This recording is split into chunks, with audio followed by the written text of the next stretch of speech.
Добар ден, криптоентузијасти, знам дека е едно од видеата кои што многу уживате. Нормално тоа е видеата за геополитика и крипто, каде што денеска ќе осврнеме посебно внимание на претседателството на Трамп и војната во Украина.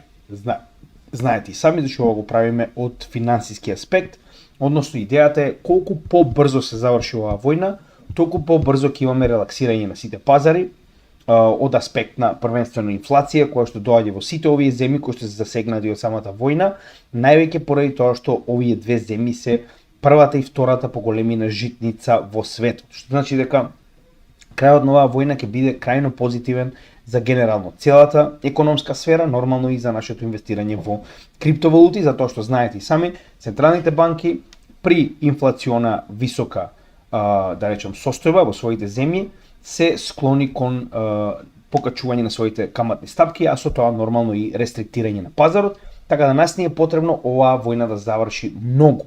Сега, кои се реалните шанси, кој е планот на Трамп, што до сега знаеме, сакам да презентирам пред вас. Верувам дека поголемиот дел вас би биле заинтересирани за ова, значи иако претежно нема да биде ова видео за криптосветот, неговиот исход е крајно битен за целата криптосфера. Првата работа пред да почнеме би сакал само да напоменам, значи во вчерашниот лайвстрим кој што го направивме за прашање од заедницата, објасниме во детали се околу Black Friday, така да ако не сте го погледнале, погледнете го, таму уште на самиот почеток даваме до знаење што да очекувате за овој Black Friday. Значи имаме многу интересна, да речем, понуда, како за нашите постојачки членови, така и за оние кои што сакаат да бидат дел од нашата Patreon заедница. А зошто ни е ова толку битно? Затоа што кога сте дел од нашата Patreon заедница ни помагате финансиски да го дигнеме каналот на следното ниво, а за возврат сите овие луѓе кои што се наши членови моментално добиваат пристап до нашите материјали. Порано, значи веднаш што ќе бидат направени, се доставуваат до нашата Patreon заедница, така да ова видео кое што вие денес го гледате во сабота попладне, веќе беше доставено во петокот поручекта до нашата Patreon заедница. Како што може видите и сами, значи имате опција да видите како е да се биде дел од нашата заедница 7 дена бесплатно и уште еднаш ќе напоменам, тоа е првата привилегија кога ги добивате овие материјали веднаш што ќе бидат изработени. Втората е пристап до нашиот комјунити чат. Значи овде ќе имаме заедницата се развива премногу брзо, можам да признаам. Значи моментално гледаме огромна активност од заедницата во меѓусебно дискутирање, размена на идеи, размена на технички анализи, размена на информации и така натаму. Така да, значи идејата беше да изградиме една вибрантна заедница каде што луѓето ќе може помеѓу себе да си помагаат. И моментално тоа гледам дека го успеваме постепено. И нормално овдека си директните пораки, каде што може директно да разговарате со мене, значи ако имате некој прашање ми го поставувате, а јас давам се од себе да одговорам на сите овие пораки, како и посебниот лайвстрим. Тоа е, значи, за разлика од оној лайвстрим со прашање од заедницата кој што го правиме за целата наша заедница на YouTube, ние правиме уште еден специјален лайвстрим кој што е наменет само за нашата Patreon заедница и тоа го правиме на Microsoft Teams, каде што разговараме со нашите членови на заедницата директно, они директно ни поставуваат прашања и на тој начин правиме едноставно да имаме контакт со нашата заедница нормално лице во лице, а нормално ова е потоа објавено и на нашиот YouTube канал. И тоа е, значи, околу самата понуда за Black Friday. Погледнете го вчерашното видео, детално објаснуваме од 18 ноември што планираме за да ја зголемиме нашата заедница. Значи идејата не е да наплатиме, како што може да гледате, ова што се наплаќа е буквално минимална сума која што ние користиме за надгрба на каналот, купување на опрема, понатаму ќе биде исто така користена и за организирање на настани, како што е настанот кој што го планираме на крајот на јануари, почетокот на февруари во Велес, каде што ќе дојдам да се сретнам нормално со нашата заедница и да одржам предавање. И нормално, уште еднаш ќе напоменам, значи ова е начинот на кој што можеме да организираме заедница под крило на, да речем, гемиџијата како едукационен канал и да видиме каде се тоа може да го доведеме како организирана заедница. И нормално пред да почнеме, само да напоменам дека во недела, тоест во текот на утрешниот ден, очекувајте специјално неделно видео каде што ќе разговараме за апдейт на портфолио. Значи ова ќе трае 3 дена, каде што во 3 видеа ќе направиме 5 до 6 коини оприлика, во кои што ќе објасниме, значи, се што моментално се случува од техничка анализа, вести за овие проекти, која е нивната застапеност во нашето портфолио, па до нели кои се нашите очекувања од овој bull market, така да редно е да направиме, не сме направиле веќе неколку месеци ваков тип на анализа и гледаме дека со 130 гласови, значи буквално сите се заинтересирани за ова видео, така да очекувате од недела па натаму да ги добиете овие 3 видеа. Првата работа која што мораме да ја заклучиме е дека Трамп има целосна контрола. Значи тоа е многу битно и постојано го зборувам и уште еднаш ќе го напоменам, официјално се уште не е завршено броењето на гласовите, но од досегашните избори веќе има целосна контрола и над Конгресот, и над Сенатот, и претседателско место, и сите се моментално нормално верни на Трамп. Значи моментално Републиканската партија стана партија на Трамп, да бидеме јасни. Зошто е ова битно? Затоа што било каков тип на регулатива, без разлика дали е тоа за да се запре или да се продолжи војната во Украина, ќе може многу лесно да помине низ сите овие органи, затоа што се со мнозинство на една партија која што, како што може видите и сами, е целосно лојална на Трамп. Сега, да го поминеме тоа и да, значи, нели, дека ќе има било каков тип на отпор, џабе име се, со оглед на фактот дека дечкото има целосно мнозинство за било која негова одлука. Истото и за крипто, оно што го зборувавме претходно, истото е и за моменталната ситуација со Украина.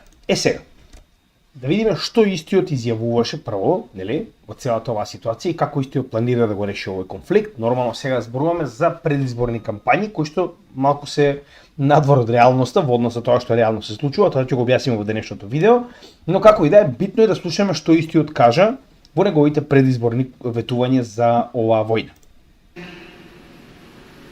They just don't know what to do. They're locked into a situation. It's sad. They just don't know what to do.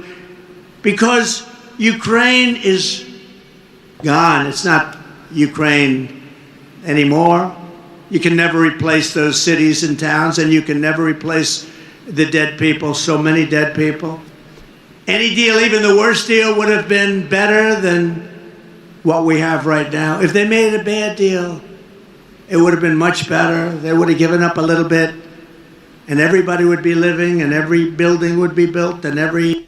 Значи, моментално многу јасно кажува, оваа ситуација вика треба да земеме реалистично. Украина веќе во рамките на границите од 1991 година не постои.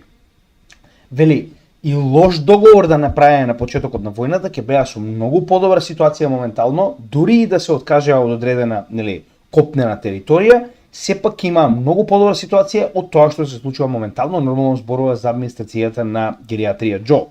Сега, она што го слушавме овдека е тоа дека моменталната ситуација е буквално резултат на претходната администрација. Тоа што јас постојано го зборувам.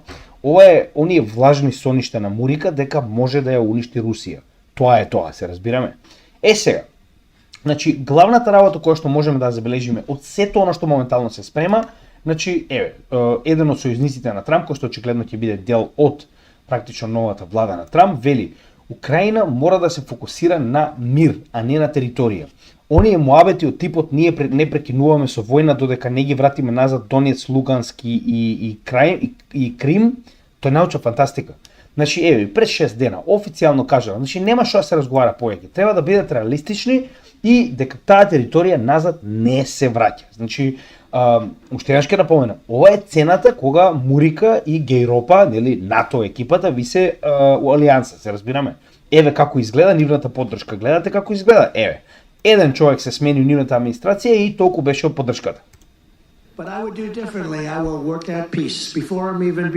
As president-elect, if I win this election, the first thing I'm going to do is call up Zelensky and call up President Putin, and I'm going to say, you got to make a deal. This is crazy.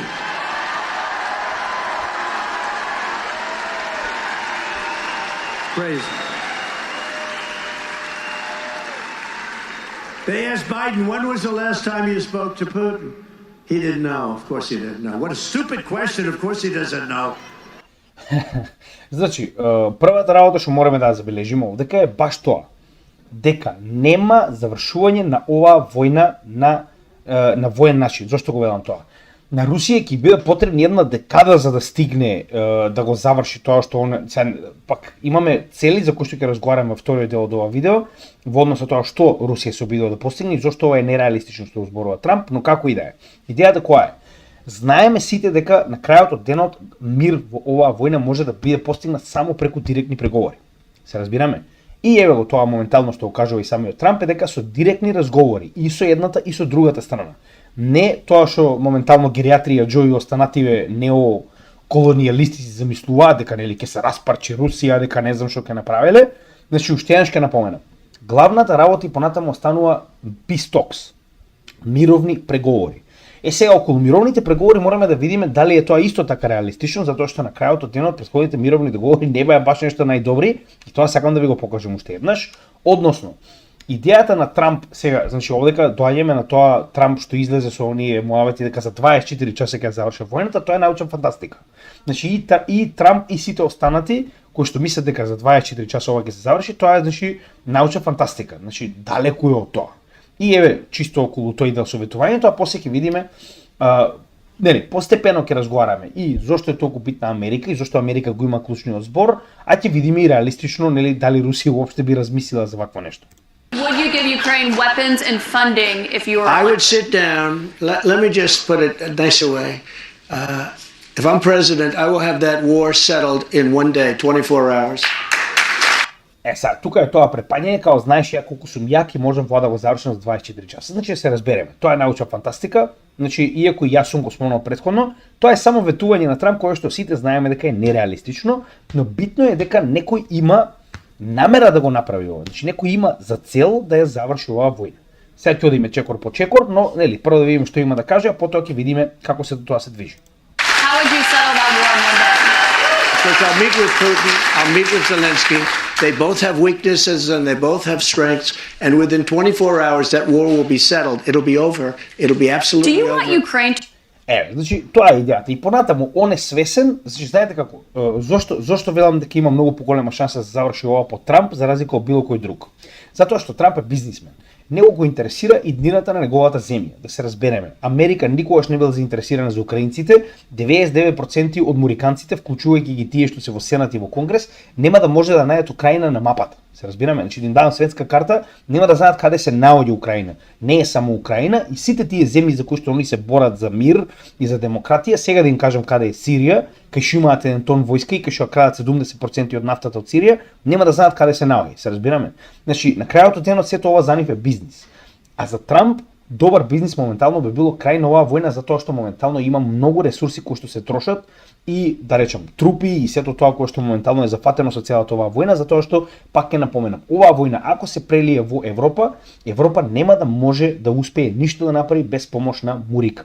На Трамп му е јасно дека војна е лоша за бизнис, се разбираме. Тоа е главната причина. Војната е лоша за бизнис.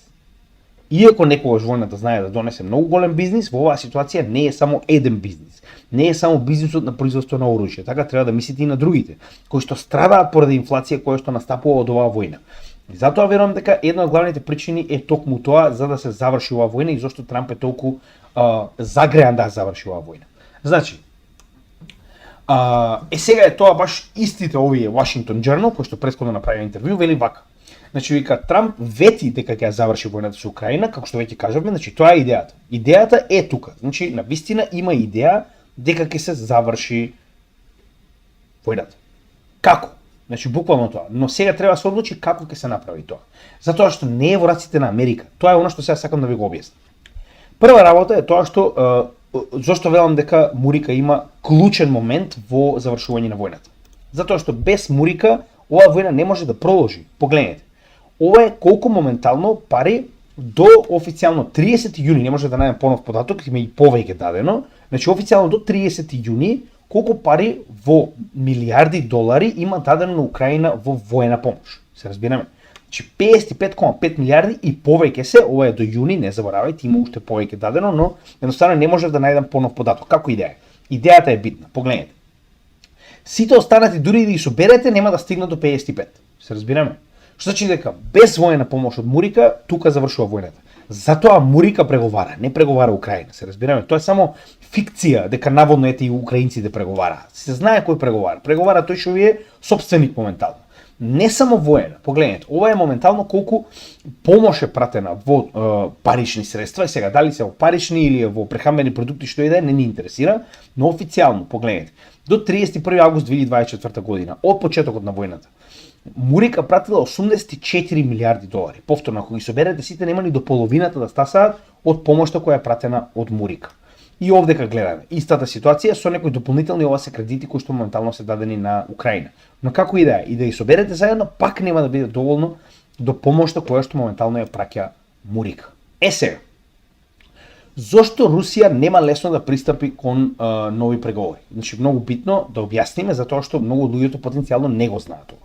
Значи, во 2014 година ние имавме сличен конфликт во кој што нормално значи Мурика направи пресврт на власта во Украина и буквално си постави своји марионети, но како и да е. Сега нема да навлегуваме во тоа, нема да навлегуваме во Мајдан и во сето тоа, не е битно.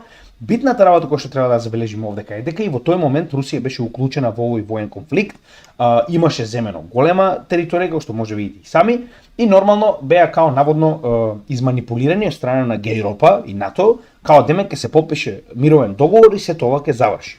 Сега, Минск договорот беше подпишан во август 2014 година со цел да се запре на некој начин агресијата од Русија врз Украина. Со тоа што не заборавајте дека им беа дадени лажни ветувања на русите, значи буквално лажни ветувања кои што подоцна официјално од европски весник, значи ова може да го најдете секаде. Значи после завршувањето, погледнете, во 21 декември 2022 година во интервју германската канцеларка Меркел, која што вие многу добро знаете која е, пазете сега што вели. Вика Европа и Украина го подпишале Минск договорот само за да ја дадат на Украина доволно време за да биде наоружана за потенцијален следен конфликт. Што значи дека Европа, како и вообичаено, курвата, значи не заборавајте како го нарекуваат, сеќавате? Значи Европа историски се нарекува курва. Извинете на муавето, но тоа е реалноста, може да си проверите, дури се извинувам, старата курва, така се нарекува, не е тоа за џабе, тоа е со причина дадено, значи гледате како, нема проблем, мировни договори само за да можеме да ги наоружуваме украинците, затоа што ќе ги користиме украинците како штит од Русија. Тоа е главната причина, се разбираме. Што значи дека, еве прв пример зашто Русија не би прифатила какви мировни, со кого? Со кого мировни се договори? Со Џукелеве од Европа? Сега тоа беше првата ситуација, така. Да не заборавиме дека исто така имаше мировни договори во февруари 2022 година во Турција. Така, се сеќавате каде што двете страни седнаа и преговараа и донесоа заклучоци. Значи они веќе беа во напреден стадиум на преговори за тоа како потенцијално ќе се заврши оваа војна и што се случи ако се сеќавате. Русија дури ги повлече своите трупи во текот на март од Киев, кој што беше опкорен од три страни. Ако се сеќавате добро, ако не, јас се сеќавам, не е тоа проблем. Лесно може да се провери тоа. Значи Русија го опколи главниот град на Украина од три страни и ги повлече своите трупи во знак на добра волја. Тоа беше едно од основните барања на Украина, дека во знак на добра волја русите мораат да се повлечат од Киевскиот регион. И русите тоа го направија. И што се случи? Ништо. Затоа што дојде ретардираниот Борис Џонсон, кој што сега веќе сите знаеме јавно, дека им кажал на украинците да престанат со преговорите, значи као демек супер, добивте тоа да се повлечат од Киев, престанете со преговорите и нели НАТО и Европа стојат позади вас и вие ќе победите.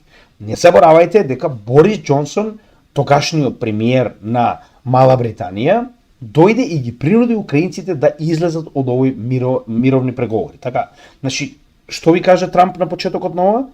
Ви каже, доколку имале дури и лоши преговори, ќе имале многу подобра ситуација и многу подобра опција од сега ова што моментално, затоа што не заборавајте, не е само изгубена територија. Исто така имате и цела една генерација на мажи, повеќе од половина милион, од 26 до 60 години кои што се мртви. За нешто што сепак го изгуби. И тоа ќе ви го покажам сега постепено. Сега да продолжиме понатаму. Значи не беше само тоа, што значи во два наврати очигледно Западот нема намера да преговара и сите преговори со Русија ги користи само како излез за да може дополнително да ја наоружи Украина. Значи Западот никогаш немал намера да преговара со Русија. Западот не сака Русија да постои. Западот сака Русија да се распадне и да може нормално да си го наметне своето неоколонијално робство и врз Русија. Значи на Западот не му одговара голема и нормално, нели, јака Русија, се разбираме. Да не забораваме дека исто така и значи ова исто така не сме да се заборави. На 11 февруари 2023 година некој го уништи Nord Stream, нели, нафтениот проток, гасоводот, така, значи Nord Stream гасоводот. Некој. А сите знаеме кој, испадна, значи, новинар со Пулицерова награда кој што кажа дека тоа било операција на Мурика. И сега сите се правиме ретардирани, ќе се правиме дека ова не се случило, нели? Да не заборавиме дека буквално на самиот почеток, уште пред да биде така речено лансирана оваа војна од страна на Русија врз First question first. If Russia invades, that means tanks or troops crossing the border of Ukraine again. Then there will be no longer a Nord Stream 2. We will bring an end to it. Значи, пази сега. Испое гериатрија Џо, очигледно кажува нешто што не смее да се каже во јавност, значи каков кловн е, и немам зборови, значи каков кловн, како и да е. Излегува Царов и вика, ако руски трупи влезат во Украина, вика очекувајте дека нема веќе да постои Nord Stream. И сега пазете која е реакцијата на новинарката. How will you do that? Exactly. Since the project and control of the project is within Germany's control. We will, I promise you, we'll be able to do that. Па гледај оваа фаца ретардирана, па гледај оваа фаца сенилна, еј. Значи, новинарка му вика, чекај, како вика ќе го пренаправите тоа? Вика, кога проектот вика и собственоста на проектот е вика во раците на германците. Вика, ви ветувам, ќе го направиме тоа. Ама сега сите заборавете на ова. Значи, ќе ве забавам сите што поддржите Мурика да заборавите на ова затоа што русите се криви. Се сеќавате како не убедуваа дека русите го направиле тоа.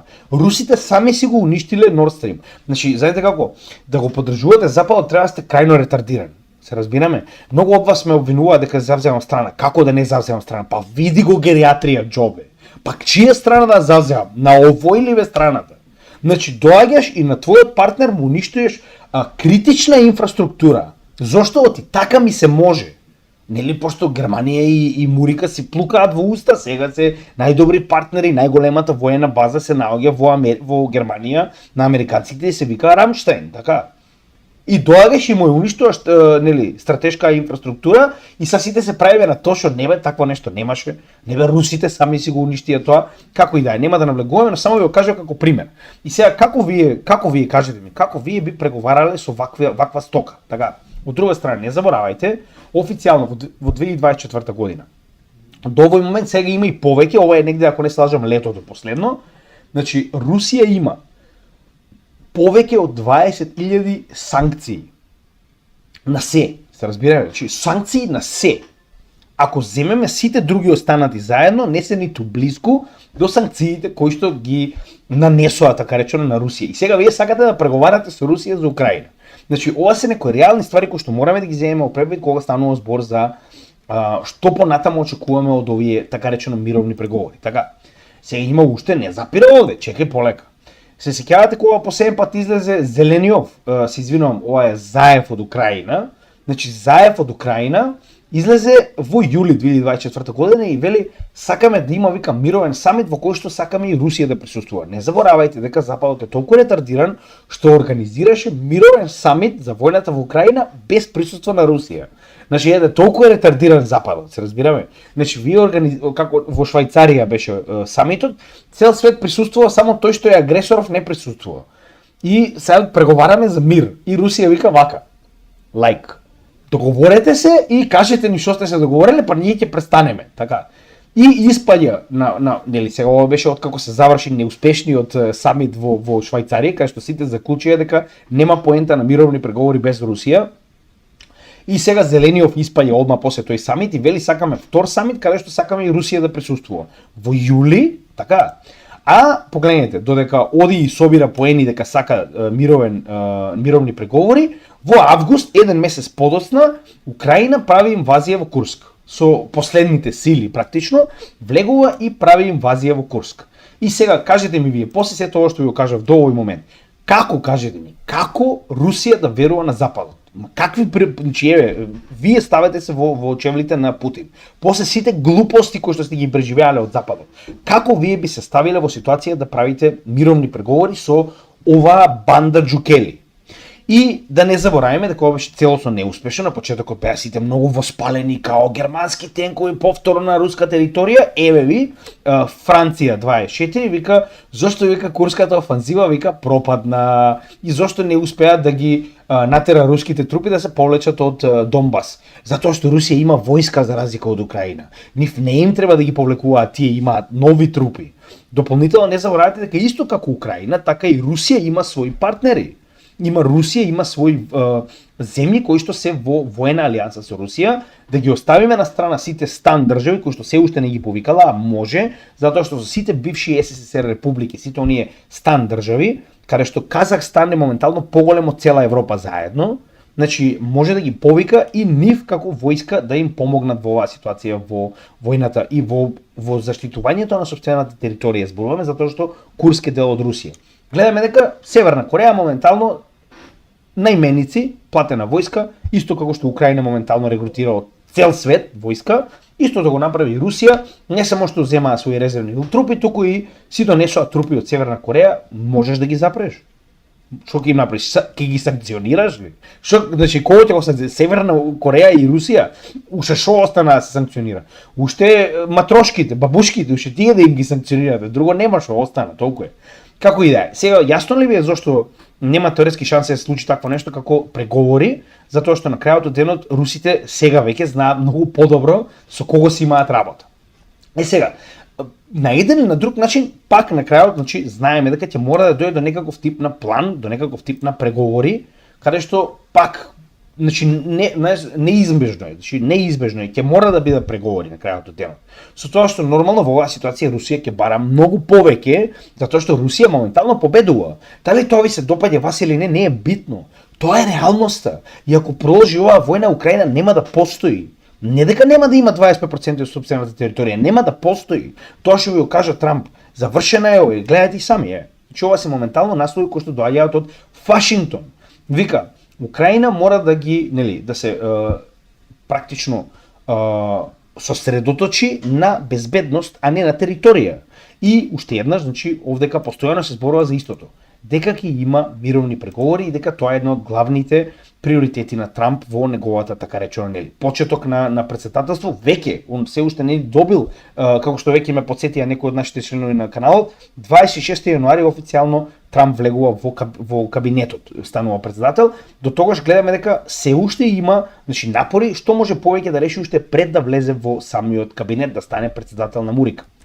Сега, ако ова не беше доволно, сега имаме уште една ситуација, каде што уште еден представник на следната администрација на Трамп вели нека престане Украина да се надева, значи Крим е изгубена територија, крај.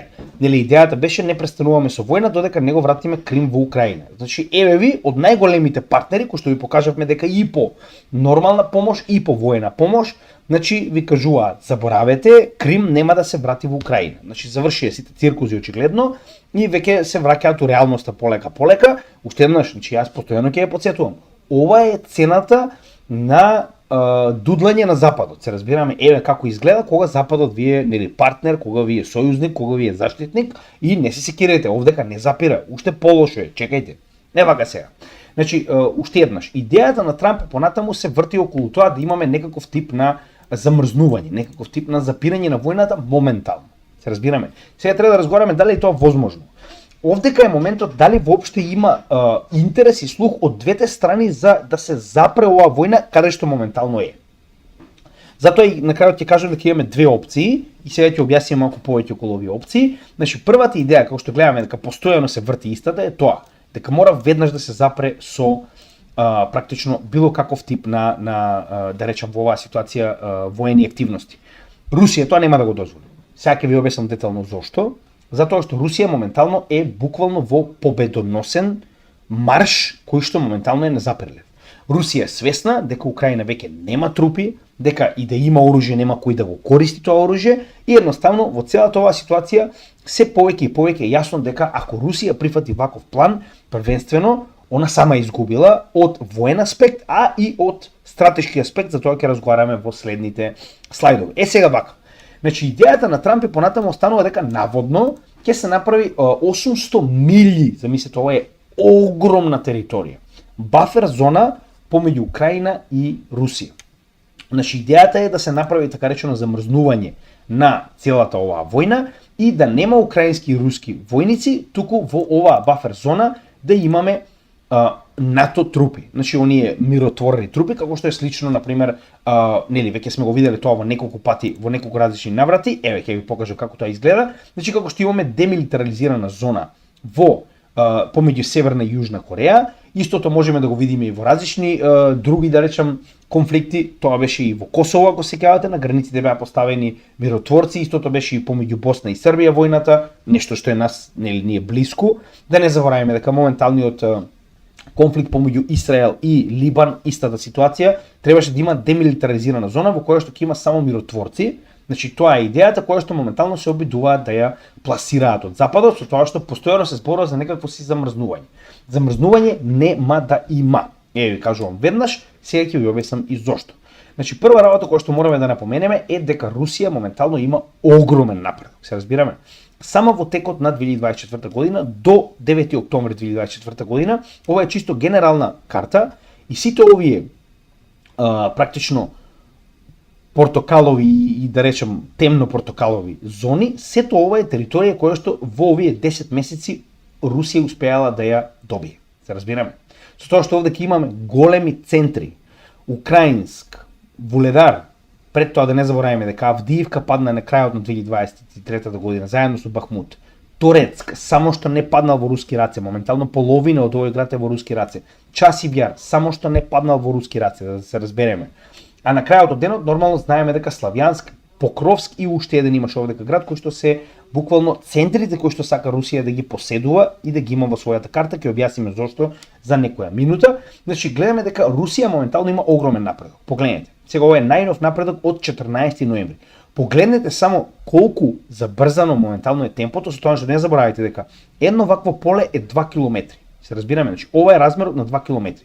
Што значи дека насекаде напредува. Погледнете, ова е оприлика 2 километри на целото ова поле пред Покровск. А Покровск е еден од главните центри за логистика на целата армија на Украина во Луганск.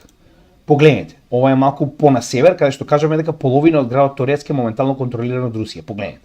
Половина од градот е веќе контролиран од Русија. Торецк е огромен град.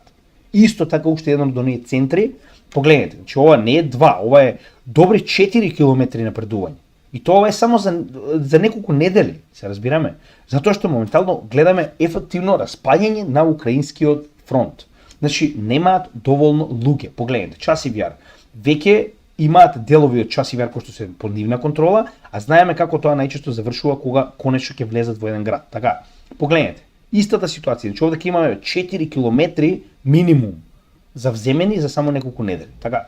И сега вие сакате да ми кажете дека ќе запрат, дека нема, тоа е тоа. Ќе го замрзнат фронтот затоа што на западот така му одговара.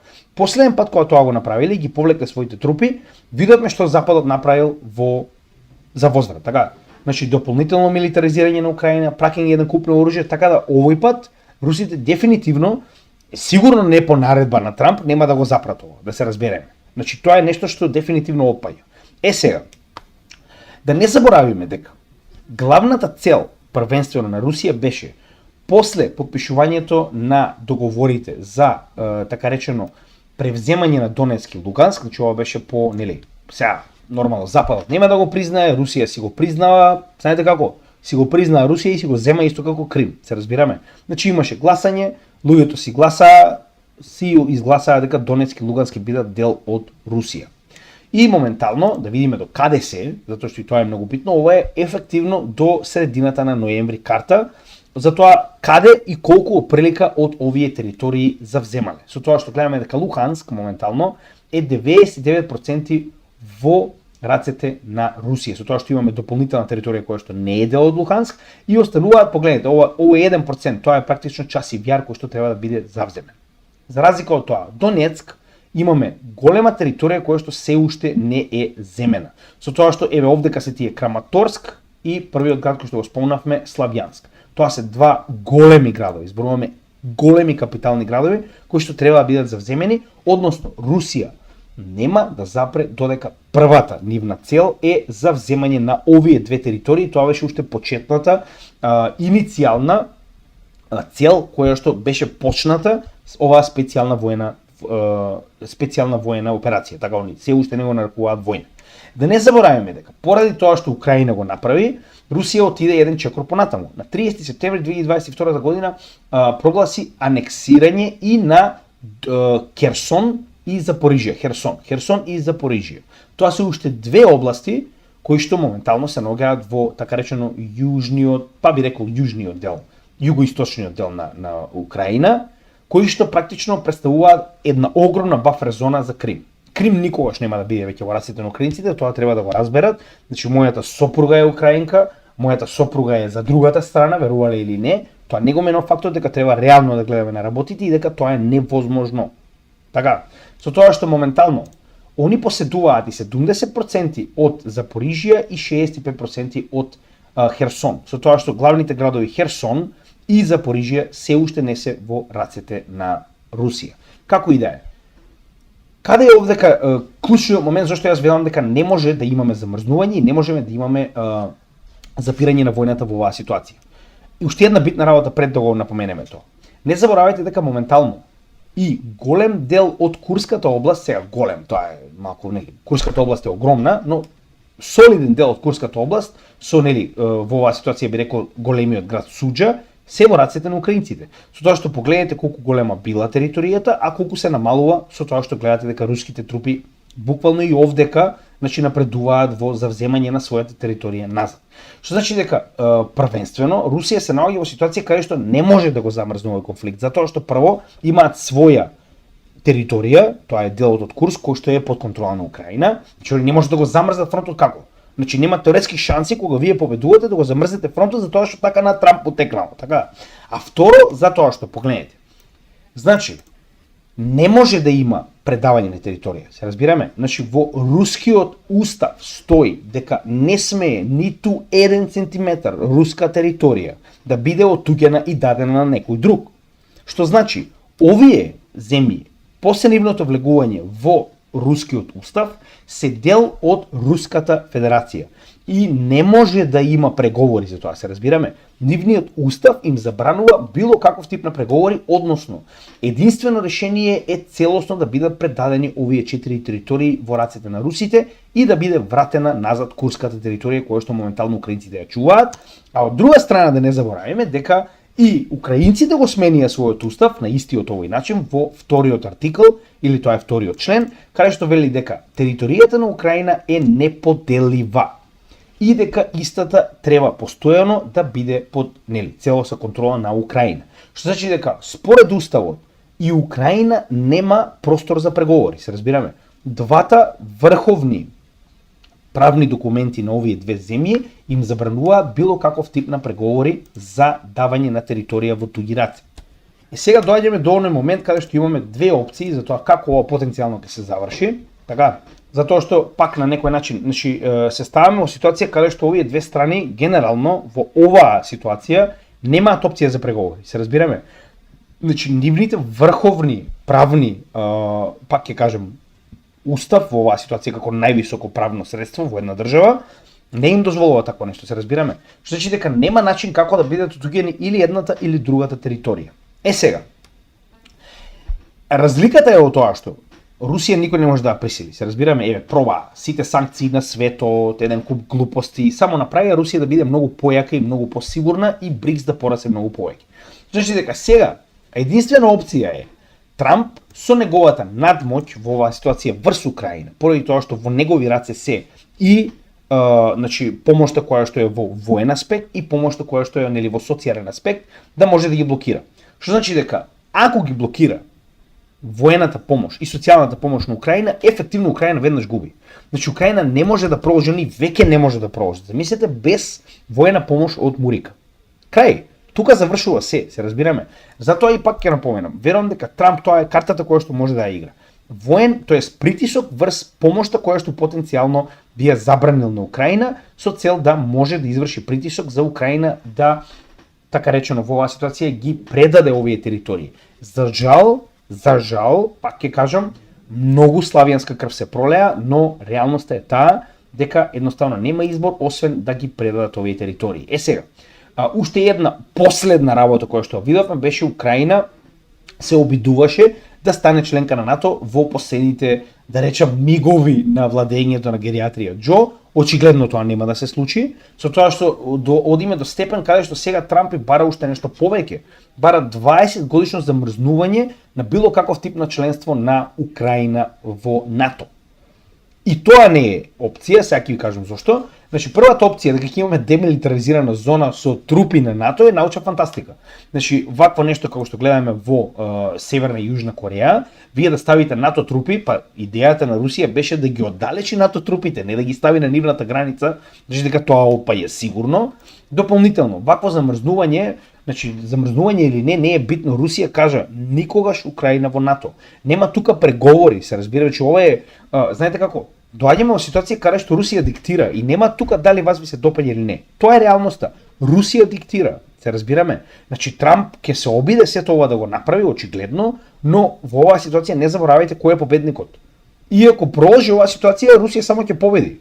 Се разбираме. Значи ако продолжи ова воено, верувајте ми, Русија очигледно според тоа што гледаме, може да продолжи воено, тоа не има проблем уопште. Работата е да не биде тоа така. Значи дека и ова дури иде 20 години замрзнување на членството во НАТО е реално енормно мала шанса вакво нешто да се случи. Значи Русија уопште не би не разговарала за вакво нешто. Што значи дека единствени две опции се што?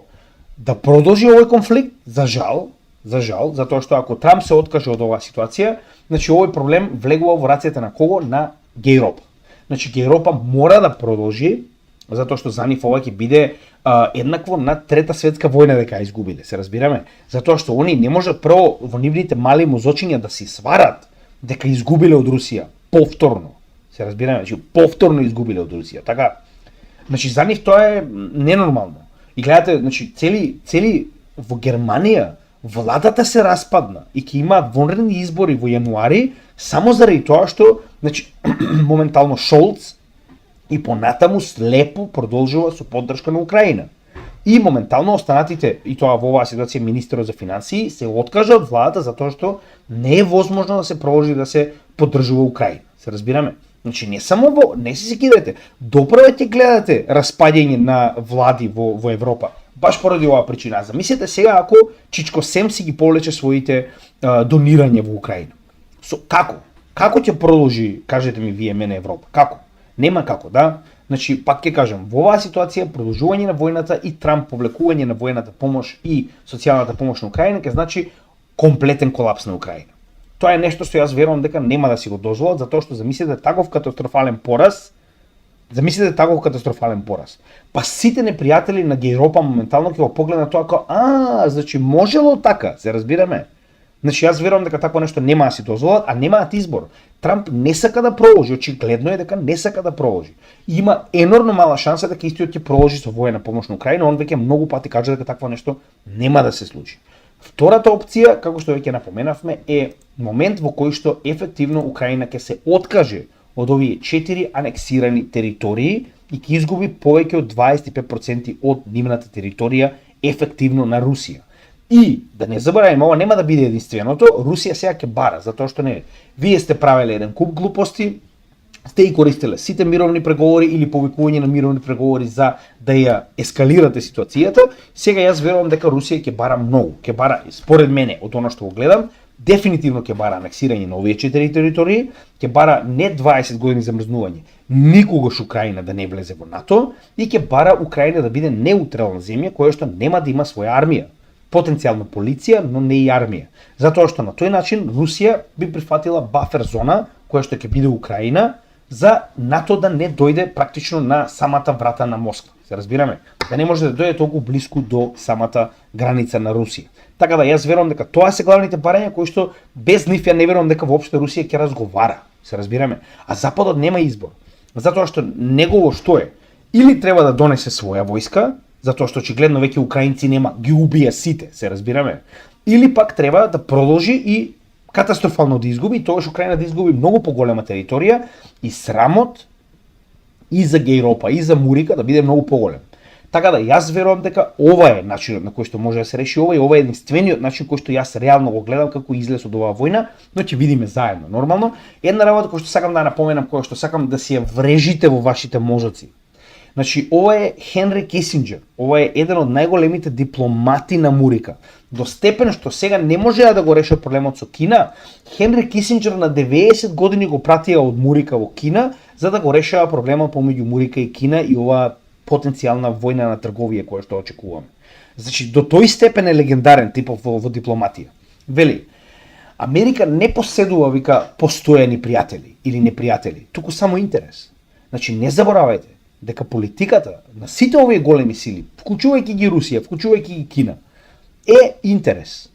Овдека нема пријатели, истогодишни алијанси, не постои таква нешто.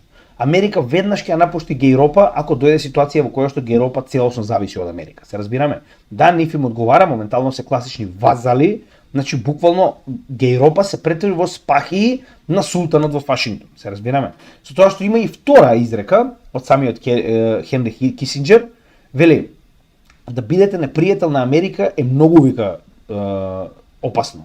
Но да бидете пријател е фатално. Значи, ова од најголемиот дипломат на Мурика. Како да ви објаснам? Значи, ако најголемиот дипломат на Мурика ви кажува ако сте пријател на Мурика е фатално, вие треба да бидете пријател на Мурика, сигурно, нели? И да не заборавиме, значи ова е претседател, тој се извинувам, жената на претседателот на поствоен Виетнам, вели, кој да е земја која што ја има Америка како пријател или алијанса, вика нема потреба од непријатели. Значи, ако Америка ви е пријател, вие немате потреба од непријатели. Се разбираме? Еве, Украина е прост пример за тоа. За крајот на Украина ќе биде едно многу добро четиво за една земја која што ја познаам на Балканот, која што дозволи моментално низините непријатели да моментално ја чуваат. Не заборавајте дека моментално Гејлада, Циганленд на југ ни го чува небото. Значи, затоа што Грција досега во двете балкански војни, во светските војни била крајно заинтересирана да ја зачува Македонија, толку била заинтересирана што зачувала цел еден дел на југ. И да не забораваме дека исто така има уште еден сосед на исток, тоа е Татарстан или тие што бркаат мечки по гората, кој што исто така е многу заинтересиран за заштитување на Македонија и сега ние како дел од НАТО, нели, и едната и другата страна, и ДПШН и СДСШ се крајно заинтересирани ние понатаму да бидеме дел од НАТО, затоа што НАТО ќе не заштити нас. Пак ќе ве потсетам. Вакви типови на алијанси како алијансата помеѓу Бугарија, Грција и Србија за да не ослободат од турците, завршиле со поделба на Македонија на 3 дела под окупација на Србија, Бугарија и Грција. Втората ваква војна, каде што повторно македонците се бореле, значи може они да кењаат колку сакаат, но овие алијанси, овие војни не биле водени од српски, грчки и бугарски војски, биле водени од македонци, кои што биле регрутирани од овие 3 страни под муабетот, ако се ослободите ќе имате автономија, така? За автономијата да биде под овие 3 држави и потоа дури и помеѓу себе војувале повторно со македонска војска за, нели, кој ќе земе повеќе, така речено. Србија и Грција против Бугарија. Така да не го забораваме овој дел. Еве, да знаете кој е да речем заклучокот од Украина.